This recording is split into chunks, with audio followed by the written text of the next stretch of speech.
আপনারা যারা বিভিন্ন কথা বলছেন তাদের জ্ঞাতার্থে একটু আমি স্মরণ করে দিতে চাই, আমাদের কিন্তু কোর্ট খুলবে 19 তারিখ। আমরা যদি নতুন করে তফসিল দিই তাহলে আমাদেরকে 10 দিন সময় দিতে হবে, তাহলে 19 তারিখটা চলে যাবে কিন্তু আপনার 28 তারিখ পর্যন্ত, এবং স্কুটিনির জন্য উইথড্রয়ালের জন্য 3 দিন, তাহলে চলে যাবে হচ্ছে 1 তারিখ।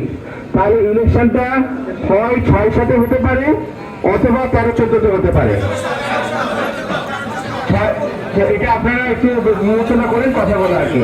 এবার হ্যাঁ, আচ্ছা, যদি 6-7 দেওয়া হয় তাহলে আপনারা ক্যাম্পেইনের জন্য পাবেন বেসিক্যালি 3 দিন, ওরা 2 দিন পাবেন, কারণ শনিবার বন্ধ থাকবে। শনিবার হচ্ছে আপনার 2 তারিখ, 3 আর 4 পর্যন্ত ক্যাম্পেইন করতে পারবেন, 5 তারিখে আর ক্যাম্পেইন করতে পারবেন না।